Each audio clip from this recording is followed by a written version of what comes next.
কথা কয় বাঁকা নাই সমাজে এরকম নামাজও বলছে টুইটার আবার হকটে ঢুকাইছে টুইটারে হকটে ঢুকাইয়া আবার মুরব্বী বেড়া চাচা বেড়া দেখা যায় আমার কাছে কি টিভি দেখা বুঝতে হবে চাচার নামাজ আল্লাহর কাছে যুবকের নামাজ আল্লাহর কাছে কবুল হয় নাই যেই নামাজ তোমাকে গুনাহের কাছ থেকে ফেরাইতে পারলো না তুমি নামাজ পড়ছো আবার টিভির মধ্যে আইসা দেখা নাই নাচ দেখো তাতে বুঝতে বোঝা যায় তোমার নামাজ আল্লাহর কাছে কবুল হয় না। আমি আপনাদের সামনে মহাগ্রন্থ আল কোরআন থেকে সূরাতুল মুদ্দাসসিরের 38 নম্বর আয়াত থেকে নিয়ে কয়েকখানা আয়াতে কারিমা তেলাওয়াত করেছি। আমাকে যদি আল্লাহ রাব্বুল আলামিন তৌফিক দান করেন সেই আয়াতকে সামনে রেখে কিছু তুলে ধরার চেষ্টা করব ইনশাআল্লাহ। আজকে আমি আলোচনা করব, আপনারা আলোচনা শুনবেন, কিন্তু আপনারা আলোচনা শুনবেন আপনাদেরকে শ্রোতাও আপনারা বিচারিও, আপনারাই আজকে রায় দিবেন যে এই কিছুগুলো আলোচনা করব, এই আলোচনার যে কথা বলবো এগুলো আমাদের মধ্যে আছে বর্জন করব, যদি থাকে না তো আলহামদুলিল্লাহ ভালো। আপনারাই রায় দিবেন জান্নাতি না জাহান্নামী। যদি এই বদখাসলত গুলো থাকে বর্জন করব, আর যদি বদখাসলত গুলো আমাদের মধ্যে দেখা যায় এসে যায় বর্জন করে ভালো গুণগুলো ধরতে পারবো তো ইনশাআল্লাহ। আসুন আমি আপনাদের সামনে যে আয়াতে কারিমা তেলাওয়াত করেছি আল্লাহ সেই আয়াতের মধ্যে বলেন কুল্লু নাফসিন বিমা কাসাবাত রাহিনা। আল্লাহ বলেন প্রত্যেক ব্যক্তি তার নিজ কৃতকর্মের জন্য দায়ী। প্রত্যেক ব্যক্তি তার নিজ কৃতকর্মের জন্য দায়ী। বলা হয়েছে নিজ কৃতকর্মের জন্য। আমার কৃতকর্মের জন্য আমি নিজে দায়ী, আমার বাবার কৃতকর্মের জন্য আমার বাবা দায়ী, আমার মার কৃতকর্মের জন্য আমার মা দায়ী, আমার বন্ধুর কৃতকর্মের জন্য আমার বন্ধু দায়ী, আমার আল আওলাদের কৃতকর্মের জন্য আমার আল আওলাদ দায়ী। আল্লাহ বলেন কুল্লু নাফসিন বিমা কাসাবাত রাহিনা। প্রত্যেকটা ব্যক্তি তার নিজ কৃতকর্মের জন্য নিজে দায়ী, আর একজন না। অর্থাৎ আমি দুনিয়ার জমিনে কি করেছি, ভালো করলে এটার ফলাফল আমি পাইব, মন্দ করলে তার ফলাফল আমি পাইব। আমার পাপের শাস্তি আল্লাহ বন্ধুকে দিবে না, আমার পাপের শাস্তি বাবাকে দিবে না, আমার পাপের শাস্তি আমার মাকে দিবে না, আমার পাপের শাস্তি আমি ভোগ করব, আমার জান্নাত আমি ভোগ করব, আমার জান্নাত আমার ভাই পাবে না, আমার জান্নাত আমার মা পাবে না, আমার জান্নাত আমার বাবা পাবে না, ঠিক তেমনি ভাবে আমার জাহান্নাম আমার বাবা পাবে না, আমার জাহান্নাম আমার বন্ধু পাবে না, আমার জাহান্নাম আমার দাদা পাবে না। এক কথায় বাটি আল্লাহ বলেন কুল্লু নাফসিন বিমা কাসাবাত রাহিনা। প্রত্যেকটা ব্যক্তি তার নিজ কৃতকর্মের জন্য নিজেই একা দায়ী। আমারটার জন্য আমি দায়ী, আর একজন। এখন তো দেখা যায় আমরা পাপে একদম দেখা যায় আমাদের ভরপুর। আমরা একবার চিন্তা করি না এই যে পাপের কাজ করি, আমরা যে অন্যায় অনাচার করি, আমরা যে ভুল করি, কিয়ামতের কঠিন ময়দানে আল্লাহর কাছে দাঁড়াতে হবে কিনা? কিয়ামতের দিন কি আল্লাহ কারো প্রতি কোনো জুলুম করবে না? আপনার শাস্তি আপনার বাবারে দিব না। কিয়ামতের কঠিন ময়দানে আল্লাহ রাব্বুল আলামিন কারো শাস্তি আল্লাহ অন্যর উপর আল্লাহ চাপাইয়া দিবে না। তুমি যদি দুনিয়ার জমিনে ভালো কাজ যদি করে থাকো এটার ফলাফল তুমি একা ভোগ করবে, আর যদি মন্দ কাজ করো সেইটার ফলাফল তোমাকে একা ভোগ করতে হবে। দুনিয়ার জমিনে কি করলে না করলে হিসাবটা একমাত্র আমি আল্লাহর দরবারে দিবে। বাংলারে কিয়ামতের কঠিন ময়দানে আমি আল্লাহ কারো প্রতি কোনো জুলুম করব না। এই আয়াতের ব্যাখ্যায় ইমাম রাজি রাহমাতুল্লাহ আলাইহি একটা আয়াতে বলেন ওয়ালা ইয়াজলিমু রাব্বুকা আহাদা। ইমাম রাজি রাহমাতুল্লাহ আলাইহি এই আয়াতের ব্যাখ্যায় একটি ঘটনা উল্লেখ করেন। কিয়ামতের কঠিন ময়দানে আল্লাহ রাব্বুল আলামিন তিন শ্রেণী লোকের সামনে আল্লাহ মানুষের বিচার করবেন। তিনজন বলতে তিনজন নবীর সামনে আল্লাহ মানুষের বিচার করবেন। একজন হলেন হযরত আইয়ুব আলাইহিস সালাম, একজন হলেন হযরত সুলাইমান আলাইহিস সালাম, একজন হলেন হযরত ইউসুফ আলাইহিস সালাম। কয়জন? কারণ 3 শ্রেণীর লোক আমরা দুনিয়ার জমিনে আছি, 3 শ্রেণীর বাহিরে কোন লোক সমাজে নাই। কেমনে? 1 শ্রেণীর লোক হলো সমাজের মধ্যে গোলাম অথবা চাকরিজীবী। সমাজে আছে কিনা? গোলাম নাই। এখন আমরা গোলামের কথা নাই, আগে কিন্তু গোলামের কথা ছিল। চাকরিজীবী আছে কিনা? যারা চাকরি করে নাই, একটু কথা বলবেন। চাকরিজীবী আছে কিনা? আছে। চাকরিজীবী এবং গোলাম 1 শ্রেণীর লোক সমাজে আছে কিনা? আছে। দ্বিতীয় শ্রেণীর লোক হইল দুনিয়ার জমিনে অভাবী এবং অসুস্থ। অভাবও আছে আবার অসুস্থ, ঠেলা গাড়ি পায়, রিক্সা পায়, কিন্তু আবার অসুস্থ। এরকম সমাজে আছে কিনা? এই শ্রেণীর লোক সমাজে নাই।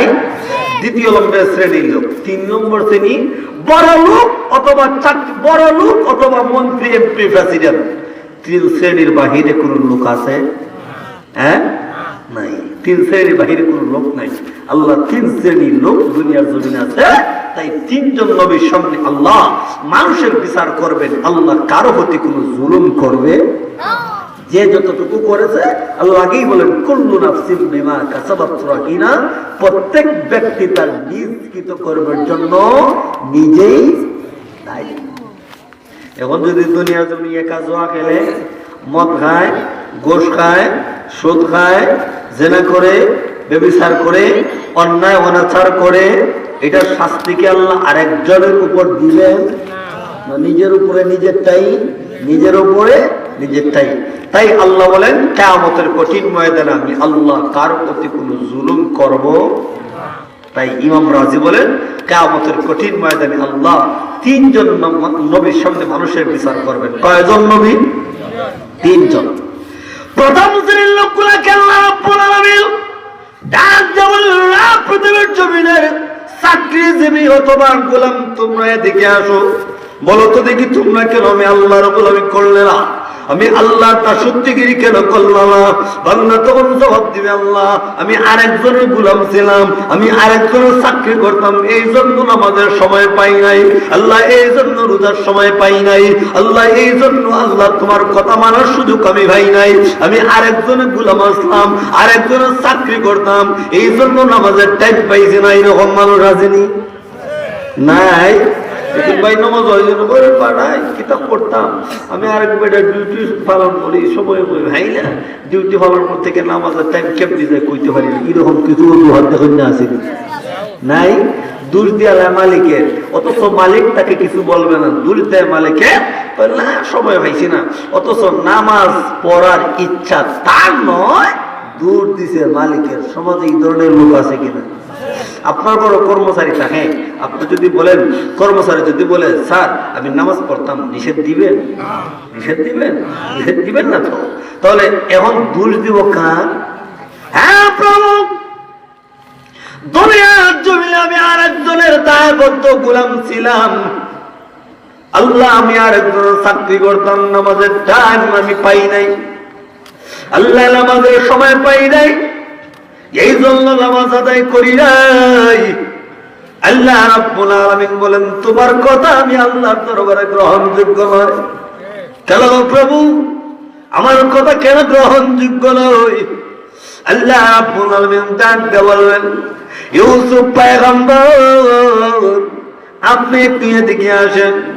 ইউসুফ পয়গম্বরকে ডাকা হবে, আগে ইউসুফ পয়গম্বর আমার বান্দা বলছে দুনিয়ার জমিনে চাকরি করার জন্য, চাকরি করতে গিয়ে নামাজের টাইম পাইছে না, আরেকজনের গোলামি করতে গিয়ে নামাজের টাইম পাইছে না, আরেকজনের দায়বদ্ধ গোলাম ছিল। ও ইউসুফ পয়গম্বর আপনি একটু এদিকে আসেন। আল্লাহ রাব্বুল আলামিন ডাক দিয়ে বলবেন, বাবারে আমার ইউসুফ পয়গম্বরকে আমি আল্লাহ কিন্তু মিশরের মধ্যে গোলাম বানাইয়া নিয়েছিলাম।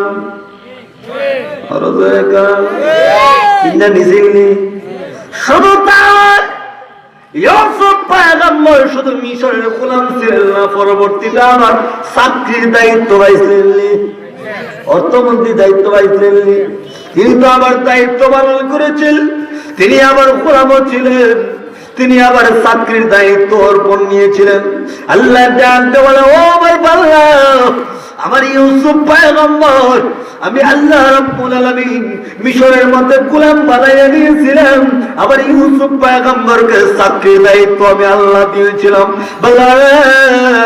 তুমি যে অজুহাত দেখাইছো আল্লাহ, আমি এই জন্য নামাজের টাইম পাই নাই, সময় পাই নাই, তোমার কথাটা গ্রহণযোগ্য নয়, তুমি মিথ্যা কথা বলেছো।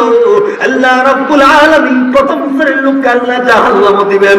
আমি জানতে চাই ও চাকরিজীবী মানুষ, ও দুনিয়ার জমিনে গোলাম, ও যারা দুনিয়ার জমিনে চাকরি করো, আমি জানতে চাই অজুহাত দেখাইয়া মাপ পাওয়া যাবে? আর একটু জোরে কর।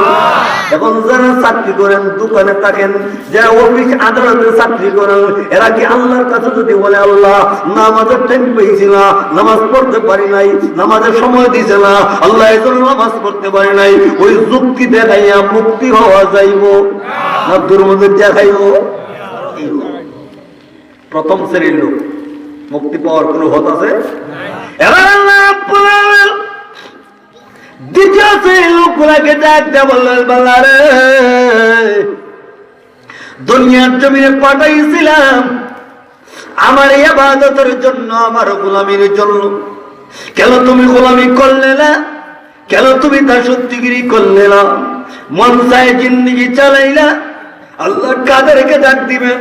যারা দুনিয়ার জমিনে অভাবী এবং অসুস্থ, দুটোই আছে, অভাবও আছে আবার অসুস্থ আছে।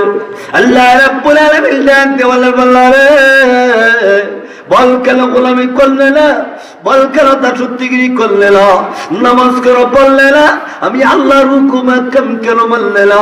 অসুস্থ ব্যক্তি আল্লাহকে ডাক দিয়ে বলবেন, মাওলা গো দুনিয়ার জমিনে অসুস্থ ছিলাম আল্লাহ, এই জন্য নামাজের টাইম পাই না। আল্লাহ দুনিয়ার জমিনে অসুস্থ ছিলাম, শুধু তা না, অভাবও আমার মধ্যে ছিল। এরকম আছে রে, অভাব উঠোনো ধরছে, আবার অসুস্থ আছে, বেটা রিস্কা ভাই, আবার দেখা যায় ফ্যামিলির মধ্যে অসুস্থ, বেটা ওঠো ভাই, ফ্যামিলির মধ্যে অসুস্থ। এরকম মানুষ সমাজে আছে কিনা? নাই? আরো জোরে কম। কিয়ামতের কঠিন ময়দানে আল্লাহ রাব্বুল আলামিন ওই শ্রেণীর লোকগুলোকে ডাক দিয়ে বলবেন, রে বান্দা বল কেন আমি আল্লাহর গোলামি করলে না? কেন আমি আল্লাহর দাসত্বগিরি করলে না? নামাজ কেন তুই আদায় করলে না? কেন তুই আমি আল্লাহর হুকুম মানলে না?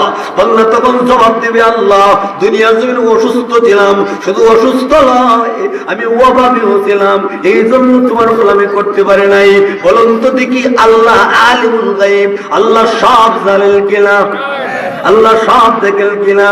আল্লাহ রাব্বুল আলামিন তখন ডাক দিয়ে বলবেন, কি ডাক দিয়ে বলবেন? আল্লাহ তখন ডাক দেবেন, নবী আইয়ুব পয়গম্বর আপনি একটু এদিকে আসেন। আল্লাহ রাব্বুল আলামিন হযরত আইয়ুব আলাইহিস সালামকে ডাক দিবেন, আপনাদের জালামতের ইওয়া শুনছেন? আইয়ুব আলাইহিস সালাম অসুস্থ ছিলেন কি ছিলেন না? একদিন, এক মাস, এক বছর না দীর্ঘদিন যাবত আইয়ুব আলাইহিস সালাম অসুস্থ ছিলেন? দীর্ঘদিন যাবত আইয়ুব আলাইহিস সালাম অসুস্থ ছিলেন। শুধু অসুস্থ না, আইয়ুব আলাইহিস সালাম অভাবের মধ্যে পড়ে গিয়েছিলেন, সব বিদায় হয়ে গিয়েছে। অথচ আইয়ুব আলাইহিস সালামের সম্পত্তি ছিল, সব ছিল, কিন্তু আইয়ুব আলাইহিস সালাম এইগুলা করলেন কেন? আইয়ুব আলাইহিস সালামকে শয়তান আল্লাহর সঙ্গে চ্যালেঞ্জ করেছে, এইটা পরীক্ষা করার জন্য আল্লাহ আইয়ুব আলাইহিস সালামকে আল্লাহ একটু পরীক্ষা করতে চেয়েছিলেন।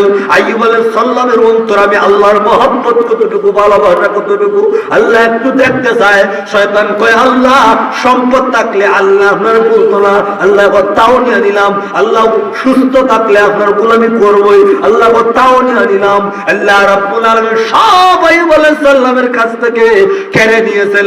একটা সেকেন্ডের জন্য আমার মাওলাকে আইয়ুব আলাইহিস সালাম বলে না। আর আসতে কোন সুবহানাল্লাহ, সুবহানাল্লাহ করতে টাকা লাগে? হ্যাঁ, এখন যদি কইতো যে অমুক বাড়ি চরিত্র ফুলের মতন পবিত্র, আর সার কাপ এক কাপ দিলে পরে বাপরে বাপ এটা নামাজ মাজ পড়ে না, রোজও ঠিকভাবে রাখে না, যখন নির্বাচন হইলে অমুক বাড়ির চরিত্র ফুলের মতন পবিত্র, নামাজ নাই এখন তো কথা কয়জন আছে নামাজ পড়ে কিন্তু মিছিল দেওয়ার সময় ফুলের মতন পবিত্র বানায় রায়। ওরে বাপ, এই যে তুমি মিথ্যা সাক্ষীটা দিতেছ, এটা মিথ্যা সাক্ষী কিনা? বেচারা দেখা যায় নামাজ পড়ে না, সুদও খায়, ঘুষও খায়, দাঁড়াই গেছে বেটা চেয়ারম্যান, দাঁড়াই গেছে বেটা এমপি, দাঁড়াই গেছে বেটা মেম্বারে, মিছিল দিবার সময় তো দিলাই লাই অমুক বলে চরিত্র বলে মিত্র তো কইলে নামাজ নাই হত কথা কন রাগ করছেন নাকি তা আল্লাহ সবাই না নামাজি আছে কিনা, কিন্তু মিছিল দিবার সময় তো গয় রমাইরা দেয় কথা কন। মাহতারাম হাজিরিন, সুবহানাল্লাহ আলহামদুলিল্লাহ আল্লাহু আকবার বললেন না আপনারা? আল্লাহ রাসূল বলেন কেউ যদি আমি আল্লাহকে রাজি খুশি করার জন্য সুবহানাল্লাহ আলহামদুলিল্লাহ বলে আকাশ এবং জমিনের মাঝখানে যত ফাঁকা জায়গা আছে আল্লাহ সব দিয়ে ভরপুর করিয়া দেয়। হ্যাঁ প্রভু, দুনিয়ার জমিনে আমি অসুস্থ ছিলাম, আল্লাহ এই জন্য সময় পাই নাই, গোলামি করতে পারি নাই, আল্লাহ নামাজ পড়তে পারি নাই। অসুস্থ না, অভাবও আমার মধ্যে ছিল, ফ্যামিলির অভাব যাইতো না। আল্লাহ বলে তোর কথা আমি আল্লাহ দরবারে গ্রহণযোগ্য নই, তুমি মিথ্যা কও, কি কও? আল্লাহ ডাকতে বলে ও আইয়ুব নবী একটু এদিকে আসেন। আইয়ুব পয়গম্বরকে ডাকা হবে। আইয়ুব আলাইহিস সালামকে আল্লাহ রাব্বুল আলামিন পেশ করে বলবেন আমার আইয়ুব পয়গম্বরকে আমি আল্লাহ রাব্বুল আলামিন আইয়ুব পয়গম্বরের কাছ থেকে সব নেওয়ার পরেও অসুস্থ দিয়েছিলাম, অভাবের মধ্যে ফালায় দিয়েছিলাম। আমার আইয়ুব পয়গম্বর আমি আল্লাহকে একটা মিনিটের জন্য ভুলে নাই। ওটা তোমার কথা গ্রহণযোগ্য নয়। বলুন তো দেখি দ্বিতীয় শ্রেণীর লোক বিদায় হয়েছিনি? যুক্তি দেখায় মাপ পাইব নি? যুক্তি দেখায় মাপ পাইব না। হুজুর গরিবের কথা কইলেন, চাকরিজীবীর কথা কইলেন, গোলামের কথা কইলেন, এবার গোলামের কথাও কইছেন, এবার অসুস্থর কথাও কইছেন। বড় লোক এমপি মন্ত্রী প্রেসিডেন্ট হেরা বাদ ধরছে নাকি তা? না না না, কিয়ামতের কঠিন ময়দানে আল্লাহ রাব্বুল আলামিন যে কোনো দেশের রাজা, যে কোনো দেশের প্রেসিডেন্ট, যে কোনো দেশের মন্ত্রী, যে কোনো দেশের বড় লোককে আল্লাহ রাব্বুল আলামিন ডাক দিয়ে বলবেন ও প্রধানমন্ত্রী বলো তো কেন আমি আল্লাহর গোলামি করলে না? ও মন্ত্রী এমপি প্রেসিডেন্ট বলো তো কেন আমি আল্লাহর গোলামি করলে না? নামাজ কেন পড়লে না? রোজা কেন রাখলে না? আমি আল্লাহর কথা মতো কেন জীবন যাপন করলে না? প্রধানমন্ত্রী জবাব দিবে আল্লাহ জনসাধারণের খেদমত করতে গিয়া, মিটিং মিছিল করতে গিয়া কোন দিক দিয়ে নামাজ গেছে হইতেই পারি না। কথা বল, নেতা দেখা যায় মিটিং করতেছেন, মিছিল করতেছেন, ওই দিক দিয়ে জোহরের আজান দিচ্ছে, নেতার খবর কষ্ট করে কোন দেখা যায়? এরকম নাই, এরকম নাই। মিটিং হইতেছে ঠিক হই, জোহরে আজানও করতেছে ঠিক হই, মিটিং হইতেছে ঠিক হই, আসরে আজান করতেছে ঠিক হই, উনি ঠিক হই ওনার বক্তব্য দিতেছেন আছে কিনা? আল্লাহকে ডাকতে বলবে প্রভু আমি জনসাধারণের খেদমত করতেছিলাম, আল্লাহ এই জন্য নামাজ কেমন দিকেছে কইতে পারি না। আল্লাহ রাব্বুল আলামিন কয় ও বান্দা তোমার কথা আমি আল্লাহর দরবারে গ্রহণযোগ্য না। কেন গো মাওলা? আমি তো জনসাধারণের খেদমত করেছি, আল্লাহ এই জন্য নামাজের টাইম পাই নাই। আল্লাহ রাব্বুল আলামিন ডাকতে বলবেন ও সুলাইমান পয়গম্বর আপনি একটু এদিকে আসেন। সুলাইমান পয়গম্বরের নাম শুনছেননি? আরো জোরে কোন শুনছেননি? শুধু মনে হয় বাংলাদেশের ভাষা না তাম পৃথিবীর জমিনের ভাষা? শুধু তাম পৃথিবীর জমিনের মানুষের ভাষা নয়। সুলাইমান পয়গম্বরকে আল্লাহ রাব্বুল আলামিন জিন্দের ভাষা বানাইছে, আল্লাহ বাতাসের ভাষা বানাইছে, পানির ভাষা বানাইছে, আল্লাহ রাব্বুল আলামিন পশু পাখির ভাষা বানাইছে। আর আমরা তো মানুষ হইয়া মানুষ ভাষার কথাই শুনি না। তার মধ্যে হইলে কি আমরা সবটা মানিনি? বলে আল্লাহ রাব্বুল আলামিন ডাক দিয়ে বলবেন রে মাওলা আমি দুনিয়ার জমিনে তোমাকে শুধু মানুষের ভাষা বানাইছি, মানুষ হইয়া মানুষের কথা শুনে নাই। বাবা রে যদি তোমরা আমি আল্লাহর গোলামি করো না, তুমি অজুহাত দেখাইছো আল্লাহ জনসাধারণের খেদমত করতে গিয়ে এই জন্য গোলামি করতে পারি নাই। আল্লাহ জানতে ও সুলাইমান পয়গম্বর এদিকে আসেন। আল্লাহ জানতে বলবেন আমার সুলাইমান পয়গম্বরকে আমি আল্লাহ এত বড় ভাষা বানাইছি, একটা সেকেন্ডের জন্য আমি আল্লাহকে বলে না। বলুন তো দেখি আল্লাহর দরবারে কি যুক্তি দেখায় মুক্তি পাওয়া যাবে নি? আল্লাহ বলেন কুল্লু নাফসিন বিমা কাসাবাত রাহিনা, প্রত্যেক ব্যক্তি তার নিজ কর্মের জন্য দায়ী ইল্লা আসহাবাল ইয়ামিন।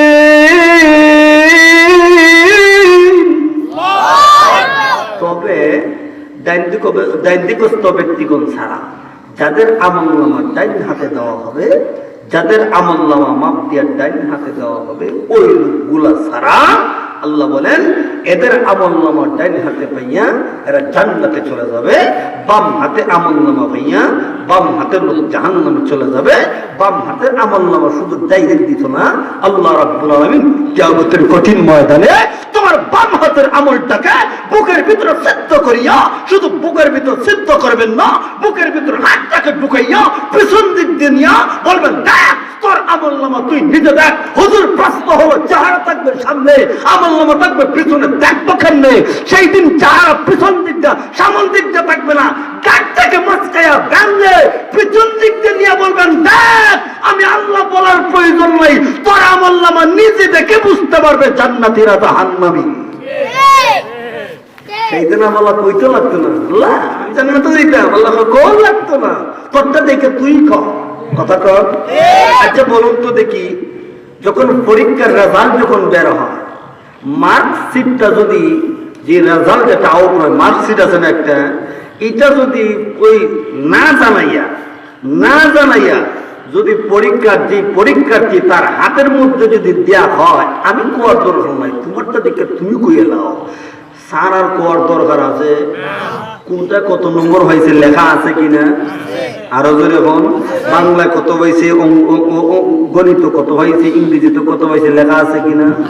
কেমন তোমার আমলনামার নামাজের আমলনামায় কত নেকি আছে তখন তুমি নিজে দেখবা, তখন রোজায় কত আমলনামার মধ্যে কত নেকি আছে তুমি নিজে দেখবা, হজের নেকি কত আছে তখন তুমি নিজে দেখবা, যাকাতের নেকি কত আছে তখন তুমি নিজে দেখবা, পর্দার মধ্যে কত নেকি আছে তখন তুমি নিজে দেখবা, কোরআন তেলাওয়াতের মধ্যে কত নেকি আছে তখন তুমি দেখবা, তখন তুমি আল্লাহ আল্লাহ জিকির পড়ছো কি পড়ছো না, নেকির নেই এটার মধ্যে কত লেখা আছে তখন তুমি নিজে দেখতে পাইবা। আরেকজনের সঙ্গে তুমি খারাপ ব্যবহার করছো কি করছো না এটার মধ্যে লেখা আছে কিনা? আরো যেরকম তখন মুক্তি পাওয়া যাবে না। একজনকে চোখ রান্নায় কথা বলছিলাই, এটাও কিন্তু লেখা সান্না, একজনকে গালি দিসলাই, এটাও কিন্তু সান্নাই, এটাও তোমার এখানের মধ্যে লেখা আছে। আল্লাহ সেই কথাই কয় কুল্লু নাফসিন বিমা কাসাবাত রাহিনা, প্রত্যেক ব্যক্তি তার নিষ্কৃত কর্মের জন্য দায়ী, ইল্লা আসহাবাল ইয়ামিন। জান্নাতীরা যখন জান্নাতের মধ্যে আমলনামা পাইয়া জান্নাতে চলে যাবে, ফি জান্নাতি ইয়াতাসাআলুন। জান্নাতীরা যখন জান্নাতে চলে যাবে, জান্নাতে চলে যাওয়ার পরে আনিল মুজরিমিন,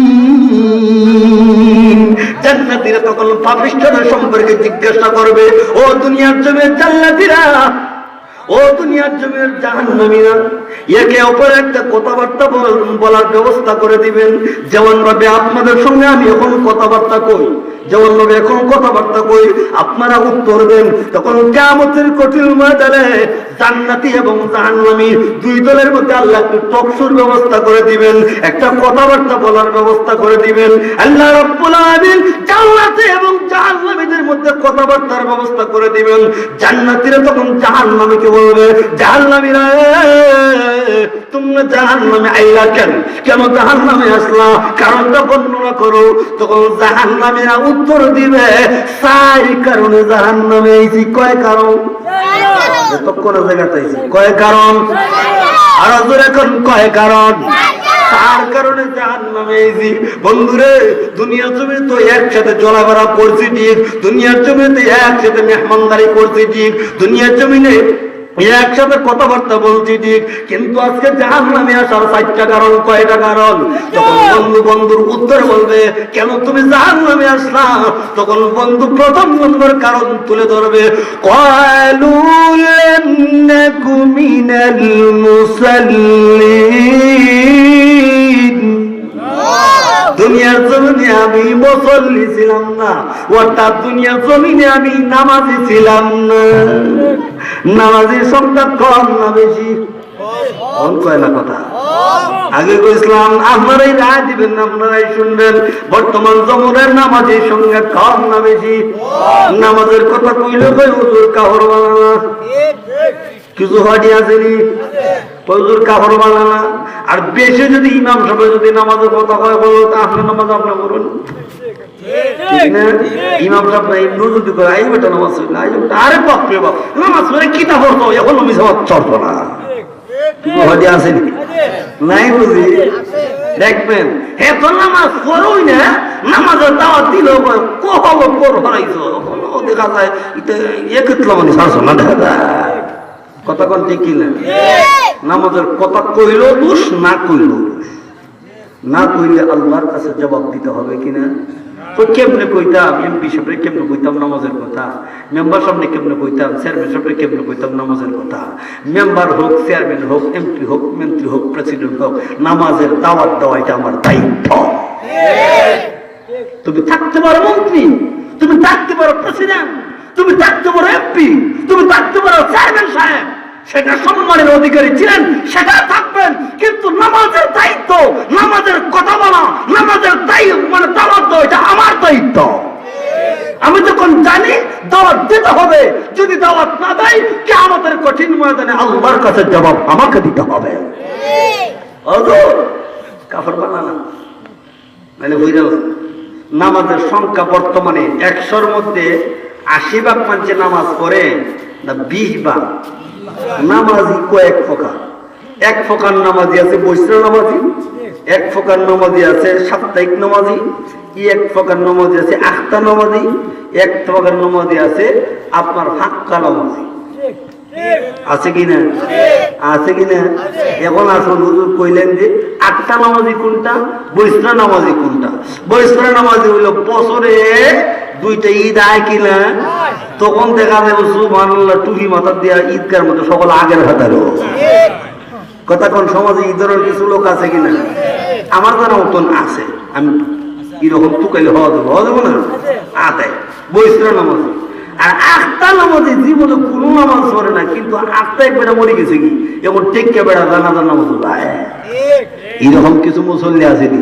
এদের লোকে জানাজার নামাজ প্রোগ্রাম মুসল্লি সাপ্তাহিক নামাজ প্রতি সপ্তাহে একটা শুক্রবার হয় এই শুক্রবার ছাড়া আল্লাহর বান্দারে আর কোন নামাজ হইতে না ঠিক কিনা আরেকটা নামাজ হলো হাক্কা নামাজি যখন মুয়াজ্জিন সাহেব আযান দেয় তখন আর একটা সেকেন্ড লেট করে না মুয়াজ্জিন সাহেব আযান দেওয়ার সাথে সাথে মসজিদের মধ্যে ঢুকে আর জোরে কোন আর মাঝে মাঝে নামাজ হইলো একটা আছে 5 প্রকার মাঝে মাঝে নামাজ হইল গিয়ে এটা এক সপ্তাহে 3 দিন করবো সপ্তাহে 2 দিন করবো সপ্তাহে 4 দিন করবো একদিন বাদ দিবই একদিন বাদ দিব একক দেখা যাবে এরকম নামাজি সমাজে আছে কিনা আছে তো কইলে দেখা যায় পরিপূর্ণ নামাজি পাওয়া যায় না এই 5 প্রকার নামাজি সমাজে আছে কিনা এরা মনে মরতো না না মরব এখন তুমি যেই থাকো আল্লাহর কাছে জবাব দিতে হবে কিনা তখন নামাজি প্রথম নম্বর কারণ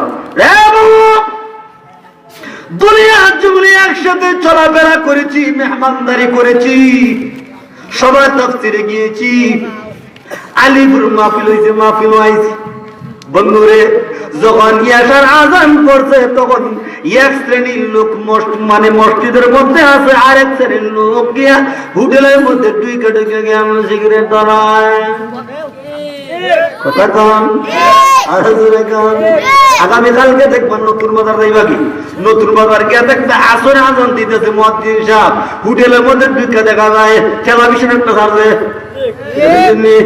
এটা ছাড়া এখন ব্যবসা নাই এটা ছাড়া হুজুর এদিন এক বেটা ওয়াজ করে লামছি বেটা না চা খাওয়াইছে হুজুর আজকে ব্যবসা হয়েছে না কইলে জিজ্ঞাসা করলে টেলিভিশন ছাড়ছিলাম আপনার লেগে ব্যবসা হয়েছে এক কাপ চা আছে দেখা যায় বুড়া জোয়ান একসাথে মিল্লা মিশে গিয়ে টেলিভিশন দেখে কথা কন বুড়া বাড়িও দেখলাইনি জোয়ান গুলো আমার ইজ্জত দিছে না সম্মান দিছে না আমি মুরব্বী তার বাবার লাগবে না আমার দিকে সালাম দেয় না আমি বলি তোমার সালাম দিত কোন যুক্তিতে তোমাকে সম্মান দিত কোন যুক্তিতে হে কিতাব বুঝে জানেননি জোয়ান গুলা যখন তোমার শরম তোমার সম্মান তুমি টিকায় রাখছো না তোমার দাড়ি হকে গেছে কি একটা কবরে আর একটা মুহরে কখন জানি মালাকুল মউত আজরাইল আয় তোমার পেটের লাখ ফুলার মতন বেগানা লাড়ি নাচ গিয়ে একসাথে বইয়া না দেয় কথা বলতে কিনা তখন বইয়া বইয়া তোমার বাড়ি ভাবছে তুমি তো তোমার ফুলাল্লা ছেলের লোকে বইয়ে বইয়ে যখন টিভি দেখো তখন ফুলা হয় আমি যে তার চাচা হয়ে যা কথা কোন ঠিক না ফুলাই কি তা আমি যা যা চাচা হয়ে যা চাচার যদি শরম থাকতো চাচার যদি লাজ লেজ থাকতো আমি যে জায়গায় টিভি দেখে ঢুকে গেছি কি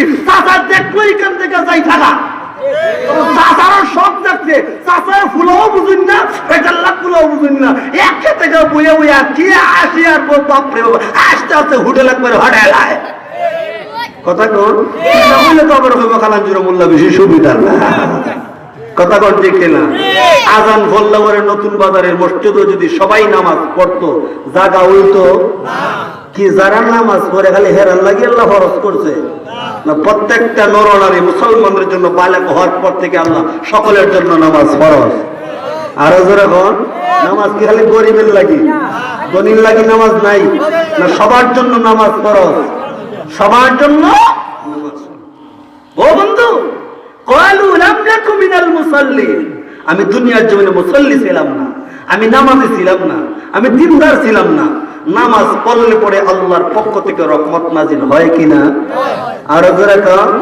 এখন কেন এটা নামাজ পড়তে পারো হুজুর নামাজ তো পড়ছি ওই টিভি তো দেখছি ওই নামাজও পড়ছি আজান পড়ছে দেখা যায় বেচারা হোটেল থেকে বাইরে টুপি একটা দিয়া নামাজের নামাজ পইরা গিয়া দেখা যায় কি করছে মসজিদে ঢুকছে ওযু করে নামাজ পড়ছে নামাজ পইরা মসজিদ থেকে বাড়াইয়া টুপিটার হগটা ঢুকাইয়া আবার দেখা কথা কয় বাকা নাই সমাজ এরকম নামাজও পড়ছে টুপিটার আবার হগটা ঢুকাইছে টুপিটার হগটা ঢুকাইয়া আবার মুরব্বী বেড়া চাচা বেড়া দেখা যায় আবার কিছু কি টিভি দেখা বুঝতে হবে চাচার নামাজ আল্লাহর কাছে যুবকের নামাজ আল্লাহর কাছে কবুল হয় নাই যেই নামাজ তোমাকে গুনাহের কাছ থেকে ফেরাইতে পারলো না তুমি নামাজ পড়ছো আবার টিভির মধ্যে আইসা দেখে না নাই নাচ দেখো তাতে বুঝতে বোঝা যায় তোমার নামাজ আল্লাহর কাছে কবুল হয় না এতে আপনারা আমার কথা বিরক্ত হন না হন আমার কিচ্ছু করার নেই কারণ বিরক্ত কিছু লোকই বই কারণ যারা দেখে কারণ কাটা গায়েও লবণ সিটা লাগে যেটা কাটা নাই লবণ দিল লাগতো